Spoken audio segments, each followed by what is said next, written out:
Hi students, welcome back to Bosco Campus Vision. I am Marina Michael, Assistant Professor, PG Department of Commerce, Don Bosco College, Kottayam. This is the 8th lecture of Investment Management for S5 BBA students. In the last class, we gone through the first 5 causes of risk. In this session, we are going to discuss the next 5 causes of risk. That is creditworthiness, maturity period or length of investment, terms of lending, national and international factors, natural calamities, etc.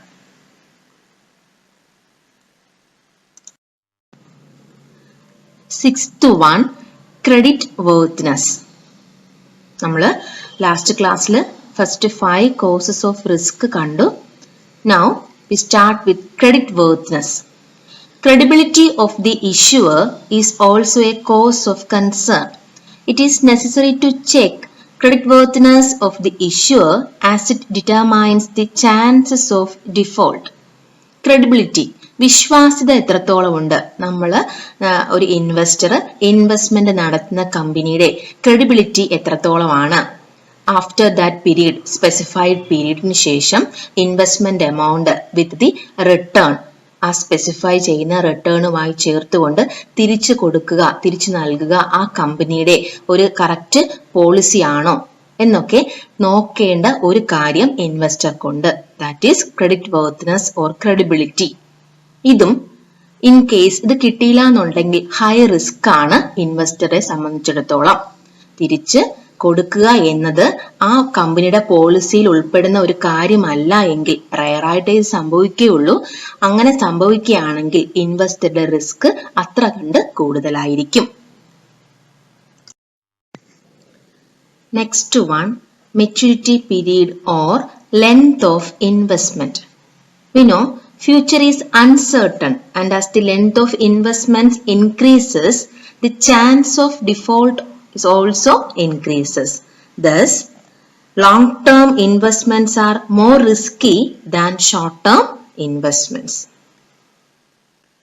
The longer that maturity period of investment, the risk is also high.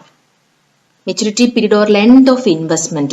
നമുക്കറിയാം future uncertain ആണ്. അതുകൊണ്ട് തന്നെ period കൂടുന്നതിനനുസരിച്ച് അൺസർട്ടനിറ്റിയുടെ അളവും കൂടും. Return ലഭിക്കുന്നത് എത്രത്തോളമാണെന്ന് നമുക്ക് പറയാൻ സാധിക്കില്ല. അന്നേരം ഷോർട്ട് പീരീഡിൽ മാക്സിമം റിട്ടേൺ ഗെയിൻ ചെയ്യുക, അതാണ് നല്ലത്.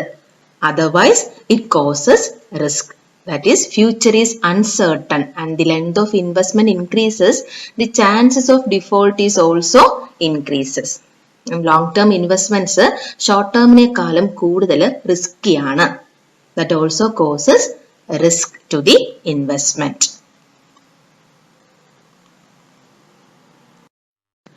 Another factor causing risk is terms of lending. The investor must consider the terms and conditions of investment. Sometimes lack of information on terms and conditions can generate problems in future. Terms of lending, നമ്മൾ invest ചെയ്യുന്ന കമ്പനിയുമായിട്ടുള്ള terms and conditions കൃത്യതയോടും വ്യക്തമായിട്ടും വായിച്ചറിഞ്ഞിരിക്കണം. അല്ല എങ്കിൽ ആ ഇൻഫർമേഷനെ കുറിച്ചുള്ള അറിവില്ലായ്മ നമ്മുടെ ഇൻവെസ്റ്റ്മെന്റിലേക്ക് വലിയൊരു risk കൊണ്ടുവരും. That is terms of lending.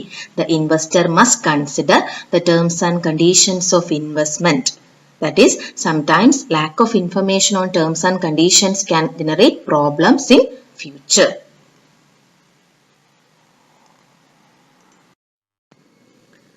Next one, national and international factors. National and international factors. Globalization has opened up the economy, and thus the economic conditions in international market can have significant impact on the domestic economy. നമുക്കറിയാം globalisation വന്നതോടുകൂടി world market ഒന്നായി മാറിയിരിക്കുകയാണ്. നമുക്ക് എവിടെ ഇരുന്നു കൊണ്ടും ഏത് മാർക്കറ്റിലെ സാധനങ്ങൾ വാങ്ങുകയും വിൽക്കുകയും ഷെയർ ട്രേഡിംഗ് എല്ലാം നടത്താൻ പറ്റും. അതുകൊണ്ട് തന്നെ ഇന്റർനാഷണൽ മാർക്കറ്റിൽ എന്ത് സംഭവിച്ചാലും നമ്മുടെ ഡൊമസ്റ്റിക് എക്കോണമിയിലും അത് എഫക്റ്റ് ചെയ്യും. അതും അനദർ ഫാക്ടർ കോസിങ് റിസ്ക് ആണ്. എന്ന് വെച്ചാൽ ഇന്റർനാഷണൽ മാർക്കറ്റിൽ എന്തെങ്കിലും അപ്പ് ആൻഡ് ഡൗൺസ് വരികയാണെങ്കിൽ, ഷെയർ മാർക്കറ്റിൽ എന്തെങ്കിലും അപ്പ് ആൻഡ് ഡൗൺസ് വരികയാണെങ്കിൽ അത് നമ്മുടെ ഡൊമസ്റ്റിക് മാർക്കറ്റിലെ ഷെയർസിനെയും സെക്യൂരിറ്റീസിനെയും അഫക്റ്റ് ചെയ്യും. That also causes risk. Last one, natural calamities. Natural calamities like earthquake, flood, famines, etc. are beyond the control of human beings and this can lead to huge loss.